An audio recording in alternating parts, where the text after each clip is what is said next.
It's Ferrari's limited edition, powered-up, pared-down F12tdf, seen here prowling UK roads for the very first time. We've driven it before in sun-kissed Italy, after which our estimable Matt Pryor concluded, quite rightly, that it was a car that takes some learning. Transfer 1,000 miles to the northwest, drop the temperature 20 degrees C or so and swap the hills around Myrna for a wet Welsh mountainside and we can probably upgrade the judgment to take some learning, unwavering concentration, a reasonable chunk of talent and every crumb of courage you can muster. We'll get to why that is in the next section. For now, however, let's examine a little more closely exactly what we're dealing with here. Ferrari will hate me for saying this, but the F12tdf is, in its basest sense, a run-out special. The F12's much modified, but not entirely new, successor will be with us next year, so Ferrari needs something to maintain interest in the meantime. Some 799 are being built and offered to favored owners for £339,000 a pop before they play fast and loose with the options. In broad terms that's £100,000, an Aston Vantage V8 S plus change, more than the F12. You'll only stop snorting when you realize what, in addition to rarity value, that buys you. You get a car that's 110 kilograms lighter than the F12 thanks to the deletion of most of the interior and the addition of much carbon fiber both inside and out, where both bumpers, the front wings, all the additional aero devices and much of the underside are now made of the material. The entire aero package is upgraded to almost double the amount of downforce, with aggressive dive planes at the front, a bigger wing at the back and even a different angle for the rear screen in between. The chassis gets springs stiffened by 20%, revised dampers and a four-wheel steer system, the latter to balance the fact that the front tires are now 2 sections wider, while those at the back remain unchanged. Easy, forgiving and surprisingly docile, just some of the words that will never be used by anyone to describe what this car is like to drive.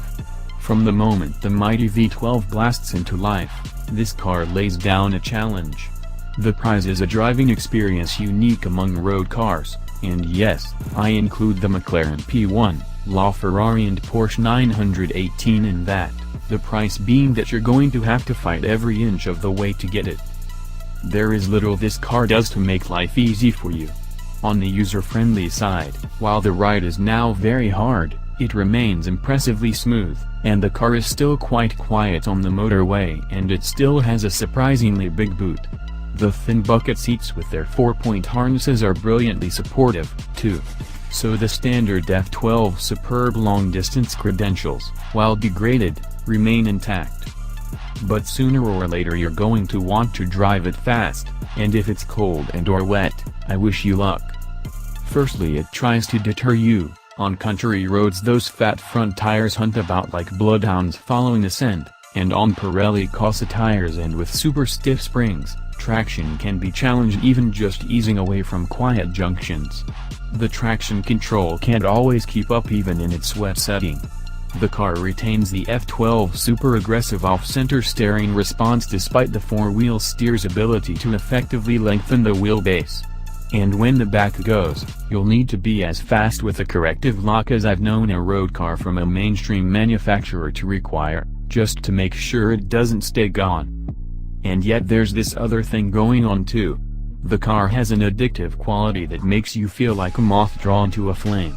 The TDF is so hard to drive in difficult conditions, so different indeed, that you find yourself fascinated, fixated even, on finding out more. Partly this is because of the engine, the most free-spinning, free-spirited, simply bloody heroic road car powerplant I can recall, more unhinged in its appetite for revs even than that in LaFerrari.